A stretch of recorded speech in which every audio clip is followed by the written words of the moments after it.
ए अजनबी, अपने मन की दरवाजे को खोल, तभी तो अपने आप को पाएगा। और उसके बाद देख, मंजिल तेरे पास नहीं, तेरे साथ आएगा। इसी से सीजीएल का कंप्लीट रिवीजन प्लान में हमने बहुत सारे क्वेश्चन को ऑलरेडी डिस्कस कर चुके हैं, बहुत सारे कॉन्सेप्ट को सीख चुके हैं। वैसे ही आज एक नया कॉन्सेप्ट है, डिजिटल सम। ये बहुत बेहतरीन कॉन्सेप्ट है, इसको लेके आज हम डिस्कस करेंगे। ये क्वेश्चन आप देख रहे हैं, बहुत खतरनाक क्वेश्चन। तो इसको सॉल्यूशन करने जाएंगे तो बहुत टाइम लग जाएगा। तो इसीलिए हम जो है यहाँ का डिजिटल सम की उपयोग करेंगे। तो डिजिटल सम में भी एक नया तरीका सीखेंगे। आज देखिए हम माइनस डिजिटल सम कैसे सॉल्व करते हैं। पॉजिटिव डिजिटल सम तो हमने बहुत सारे सॉल्व किए हैं, तो माइनस वाले कैसे सॉल्व करते हैं। तो देखिए 31 का हम पहले डिजिटल सम क्या लेंगे, 4। 3 और 1 क्या होता है, 4। 4 का क्यूब क्या हो जाएगा, 64 हो जाएगा। 64 का हम फिर से लेंगे 6 + 4। चलिए और डिकोड करके समझाते हैं। जैसे यहाँ पे 31 है, 31 माने क्या होगा, 3 + 1 4 हो जाएगा। 4 का भी क्यूब लेंगे तो 64 हो जाएगा। 64 को भी हम जोड़ेंगे तो कितना हो जाएगा, 6 + 4। अब 10 को भी लिखेंगे तो कितना हो जाएगा, 1 + 0 मतलब 1। तो फिर मेरा यहाँ पे 31 का क्यूब से मेरा कितना आया, 1 आया। ठीक है, याद रखिए 31 का क्यूब से आया मेरा 1। मैं यहाँ पे ऊपर लिख देता हूँ, मेरा यहाँ से आया है 1। अब 18 को देखते हैं। 18 का मतलब होता है 9। 9 का कभी भी जो है कुछ नहीं होता है। ठीक है, 9 मतलब ऑलवेज जो है 0 होता है। ठीक है, ये आप समझिए।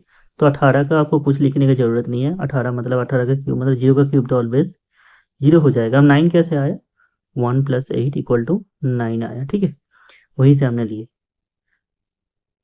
अब आता है 37 का। तो 37 को हम कैसे लिखेंगे, 3 + 7 मतलब होता है 10। 10 का क्यूब लेंगे तो हमारा कितना आ जाएगा, 1000 आ जाएगा। अब 1 के पास आप कितना भी जीरो ऐड कर लीजिए 1 ही आएगा। तो हमारा देखिए ये आ गया 1। उसके बाद हम 210 का लेंगे तो कितना आ जाएगा, 2 + 1 + 0 तो आ जाएगा 3। ठीक है, समझ में आया इतना तक। एक एक का 31 का कितना आया था 1, 18 का कितना आया 0 डिजिटल सम, 37 का कितना आया, ये भी 1 आया, और इसका कितना आया 210 का 3 आया। एक एक करके लिखते हैं तो इसको सॉल्व करते हैं। तो 31 का आया, मैं लिखूंगा 1, प्लस 18 का आया 0, माइनस 37 का आया है 1, और 210 का आया है 3। तो इससे ये कट जाएगा 3। अब मेरे को ऑप्शन में देखना पड़ेगा किसका डिजिटल सम जो आ रहा है, 3 आएगा। 3 जिसका डिजिटल सम आएगा उसी से रिगार्डिंग हमारा क्वेश्चन को उसका आंसर हो जाएगा। तो एक पहला ऑप्शन उठाते हैं। यहाँ पे कितना है, 3 + 6 9, उसको हम 9 को नहीं लेंगे। तो उसके बाद जो है 8 के 9, उसको भी नहीं लेंगे। तो ये तो पूरा पूरा 0 आ गया, 0 मतलब है हम उसको नहीं ले सकते। उसके बाद है 14820। तो 1 और 4 मतलब क्या हो गया, 1 + 4 कितना है, +8 +2 +0। तो मान के चलिए 8 और 9, ये जो है ये दोनों कट जाएगा। 4 और 2 6, और 0 तो 0 ही होता है। तो 6 है। एक्चुअल में ये -6 है क्योंकि सबके आंसर के आगे माइनस लगा है। ठीक है, तो ये वाला हो गया -6। तो जब भी माइनस आता है ना, हम उसको माइनस में लेने के लिए पॉजिटिव करते हैं, किसके साथ ऐड करके, 9 के साथ ऐड करके। तो ये हमारा जो है 3 आ जाएगा, और मुझे चाहिए ही 3 था। तो मुझे मिल गया, यही ऑप्शन हमारा समझ में आ गया। तो आपका क्वेश्चन हो सकता है, सर हम 9 ऐड करते हैं तो 10 क्यों नहीं ऐड कर सकते, या फिर जैसे कि मान के चलिए आपका यहाँ पे -6 आया। तो अगर कभी कभार हमारा क्वेश्चन में ऐसा आ गया -10, तो हम क्या करेंगे, तो +1 करके क्या हम उसको -1 लिखेंगे। तो हे गधे, एक बात बताओ तुम मुझे कि ये माइनस जो 10 है, तो 10 के मतलब ये क्या होता है, 1 + 0।